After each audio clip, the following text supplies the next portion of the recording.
Thank you very much for your presentation.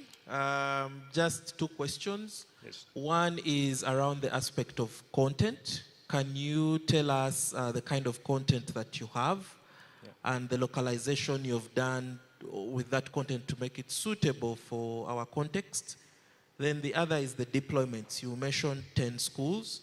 Could you further elaborate what those schools are, what ages, the domains that you're targeting with this? Yeah, fantastic. So as far as the content is concerned, I actually have a headset here. Maybe at the end I can give you all an experience. But right now, the content we have been developing has mostly been focused as a pilot on the subject of geography. So most of the schools that we are working with are schools that are struggling to take their students to some of these geography field trips. Let me give an example. A school in Moyo, for them to take their students to a place like Kasese to learn about mining of copper, the drive from Moyo to Kampala is 10 hours, and then from Kampala to Kasese is about 6-7 hours, 17 hours of struggling. What we are doing is, and a lot of the schools don't have the resources to take this kind of trips, so we are flipping the model. Instead of schools having to take students there, we bring those places to the schools at the comfort of their classrooms using virtual reality. And right now, our target area is mostly secondary schools. So the schools we're working with are mostly focused on ordinary levels. So all level, that is senior 1 to senior 4. And then we also have some content in STEM. So for example, in biology, you can take a tour of the human digestive system or take a tour of the human cell, for example. This is the kind of content that we have developed. So what we do is work with our teachers. They review the curriculum and see what aspects of the syllabus do they need content, and work with those teachers to develop the content that they can directly use in their classrooms. Okay, thank you. My attention is drawn to one of the first slides you made, that classroom setting, the one you mentioned, I think you attended in your P1. Yeah. And I'm wondering how your proposal or your system really takes care of the unique setting in that village below the tree kind of classroom setting. Yeah. These are technological related gadgets, and I'm wondering whether you have factored in the capacity, the uptake or adaptability or utilization capacities for those rural schools to really, one, afford this kind of, yes, I'm saying at $6.76 for a leasing for a term. I'm again looking at the economic sustainability for people in the rural schools. And then secondly, how those people in the villages with no individual access to power can actually maintain or continuously use such gadgets. Yeah. What exactly, what can you tell us about, such issues that your solution might actually be creating? First, these are very fantastic questions. These are questions that keep us awake at night as a company. When it comes to issues of accessibility of the technology, so first of all, our primary target is actually those kind of schools, because these are the groups that have been left behind. I know what it feels like because I once studied under that mango tree. So we were designing this with that in mind. So the headsets that we use are completely rechargeable, and they have large storage capacity. So all the content is loaded and it's offline. So you can charge it off, and it runs for a couple of lessons in a day, about 4 lessons in a day, and that's basically the entire day. So they're rechargeable, offline content that can be used in any environment. In fact, we have already tested that. Unfortunately, I didn't have those photos here, but just 3 weeks ago, we were at a classroom under a mango tree, and you could have seen the faces on those children. So what we're trying to really ensure here is that we can deliver quality education under any circumstance. That is the top priority for us. So it doesn't matter if you're under the mango tree or in a classroom with equipped smart boards and all that stuff.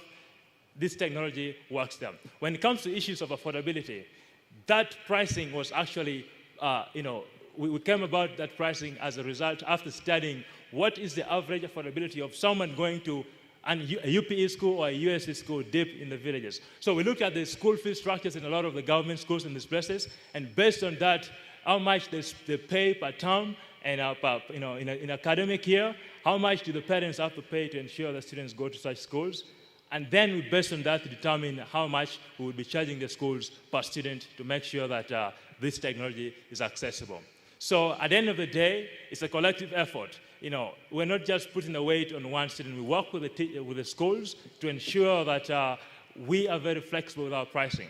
But that pricing was actually designed specifically with those kind of schools in mind. Thank you. Thank you for great energy, by the way. Really enjoy your energy today. I want to understand and build on your question, what is needed in terms of maintenance, in terms of the headset? If it breaks, what kind of service is required from your company? And how are you able to also train people that use this headset to make sure they can take care of it? Yeah. So one thing we do is work directly with our teachers. We believe that the teachers are the experts in this setting. And I think the big failure in EdTech has always been that we just throw technology at teachers and hope everything will be well. That's not the case. Our model is to, first of all, train these teachers on how to develop the content, operate the devices, and do maintenance. So the good thing is, perhaps the great news, is that the headsets that we are using are specifically designed for those kind of environments. If it drops down, it's just going to bounce off like a Nokia phone. It's going to be okay.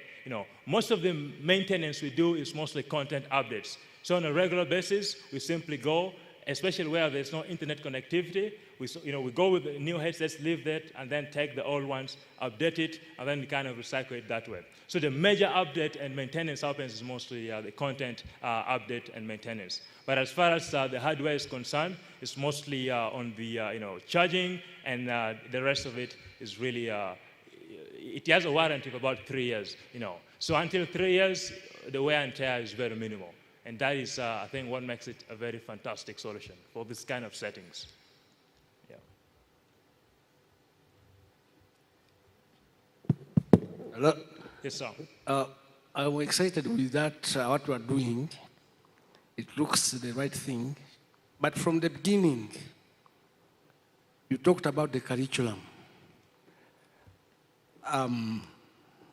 I agree with you that most of the curriculum we're having may not be capturing the content, but how are you going to make the education system identify what to teach, when to teach, how to teach it?